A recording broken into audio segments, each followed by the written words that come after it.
क्या परमेश्वर हर किसी को 40 दिन का पूर्ण निराहार उपवास करने को कहता है? चलिए इस वीडियो में जानते हैं।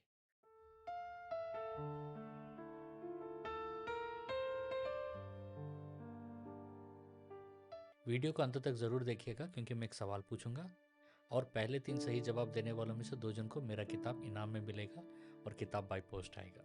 देखिए, बहुत लोग सोचते हैं जितना कठोर उपवास उतनी अधिक आत्मिकता, लेकिन ये बाइबल ऐसा नहीं सिखाता है। आज हम स्पष्ट रूप से बाइबल से समझेंगे कि पूर्ण निराहार उपवास क्या है, कब होता है और कब नहीं करना चाहिए। ठीक है। पहला, बाइबल में पूर्ण निराहार उपवास कहाँ दिखता है, इसको पहले समझेंगे। निर्गमन 34 का 28 में मूसा के विषय में लिखा है, और वह यहोवा के साथ वहाँ 40 दिन और 40 रात रहा। उसने ना तो रोटी खाई और ना पानी पी। देखिए, कुछ नहीं खाया, कुछ नहीं पिया। यह सामान्य उपवास नहीं था। यह परमेश्वर की प्रतीक्षा उपस्थिति में अलौकिक प्रवेश उपवास था कि गॉड्स प्रेजेंस में वो रह गए। देखिए, गॉड्स प्रेजेंस में मूसा रह गए, और गॉड्स प्रेजेंस में क्या होता है, टाइम फ्रीज हो जाता है, टाइम रुक जाता है। तो ये मूसा को पता ही नहीं चला कि 40 दिन और 40 रात हो गया। देखिए, कोई मनुष्य स्वाभाविक रूप से 40 दिन बिना पानी जीवित नहीं रह सकता। यह मानवीय शक्ति के बाहर है। यह परमेश्वर की सामर्थ्य है, सिर्फ परमेश्वर की सामर्थ्य। इस प्रकार मत्ती 4:2 में कहते हैं, और वह 40 दिन और 40 रात उपवास करने के बाद भूखा हुआ। और लूका का 4:1 में स्पष्ट लिखा गया है, यीशु पवित्र आत्मा से भरा हुआ यरदन से लौटा और आत्मा के द्वारा जंगल में ले जाया गया। ठीक है, ध्यान दीजिएगा, वह आत्मा के द्वारा ले जाया गया। स्वयं प्रभु यीशु मसीह आत्मा के द्वारा ले जाए गए। पूर्ण निराहार उपवास कभी भी मनुष्य की योजना नहीं थी। यह हमेशा परमेश्वर की पहल थी, लीडिंग था।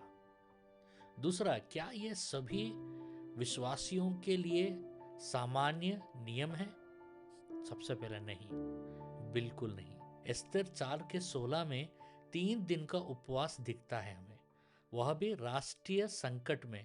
यह जीवन शैली का नियमित अभ्यास नहीं था। समझ रहे हैं? पौलुस ने कष्ट सहे, दूसरा कोरिन्थियन 11:27 में पढ़ते हैं, पर उसने कभी कलीसिया को पूर्ण निराहार उपवास की आज्ञा नहीं दी। बाइबल कहीं भी यह नहीं कहती है कि सबको अत्यधिक उपवास करना चाहिए, सबसे ज्यादा उपवास करना चाहिए। कहीं नहीं लिखा है। खतरा कहाँ है? आज कुछ लोग कठोरता को आत्मिकता समझ लेते हैं, लेकिन बाइबल कहती है, क्या तुम नहीं जानते कि तुम्हारी देह पवित्र आत्मा का मंदिर है, इसलिए अपने शरीर के द्वारा परमेश्वर की महिमा करो।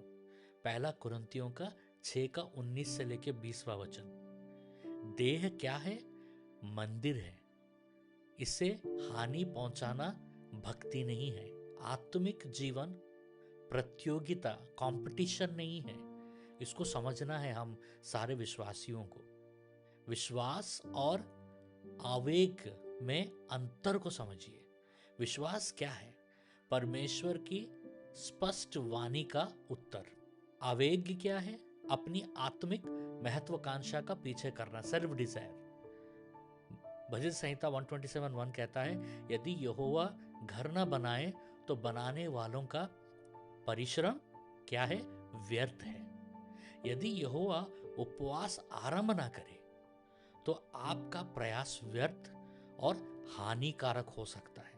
मीका का 6:8 कहता है, हे मनुष्य, वह तुझे बता चुका है कि क्या अच्छा है, और यहोवा तुझसे क्या चाहता है, केवल यह कि तू न्याय के काम करे, दया से प्रीति रखे और अपने परमेश्वर के साथ नम्रता से चले। ध्यान दीजिए, यहाँ कठोरता नहीं लिखा गया है, नम्रता मांगी गई है। तो अब सवाल है, तो हम क्या करें?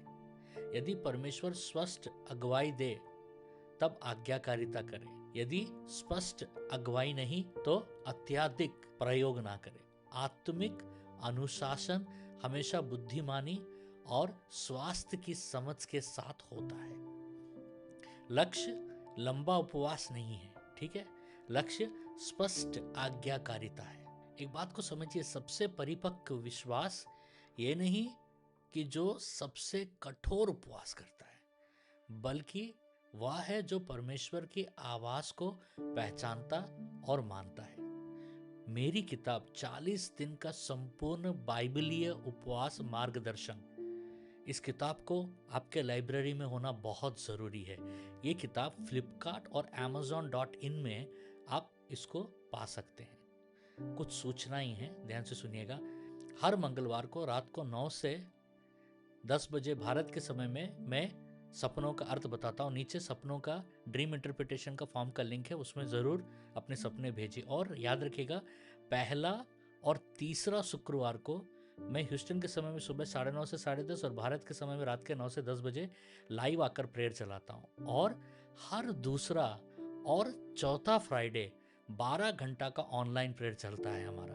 पिछले हमारे 12 घंटा के प्रार्थना में 6000 से भी ज़्यादा लोग हमारे साथ जुड़े और परमेश्वर ने अद्भुत से अद्भुत चिन्ह और चमत्कार किए। आप भी अगर जुड़ना चाहे तो जुड़ सकते हैं। और एक बात, आपका कोई भी प्रार्थना का ज़रूरत है तो नीचे प्रार्थना का फॉर्म का लिंक दिया, उसमें आप अपनी प्रार्थनाओं को भेजिएगा। उस 12 घंटा के प्रार्थना में आपके लिए प्रार्थना किया जाएगा। अभी मैं एक छोटा सा प्रार्थना करूंगा। इस प्रार्थना का स्क्रीनशॉट लेके आप बाद में भी प्रार्थना कर सकते हैं या अभी भी प्रार्थना कर सकते हैं। चलिए प्रार्थना करते हैं। हे पिता, यीशु के नाम में मुझे विवेक दे के मैं कठोरता नहीं आज्ञाकारिता चुनूं। मुझे तेरी स्पष्ट वाणी पहचानने की सामर्थ्य दे। मेरे शरीर की रक्षा कर, क्योंकि यह पवित्र आत्मा का मंदिर है।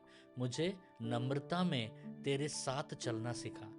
मैं घोषणा करता हूँ, मैं सीमा पार नहीं करूँगा। जहाँ तूने निर्देश नहीं दिया, मैं तेरी अगुवाई में चलूँगा। यीशु के नाम में आमीन। अब ये रहा आज का सवाल। लूका का 4:1 के अनुसार यीशु जंगल में किसके द्वारा ले जाया गया था?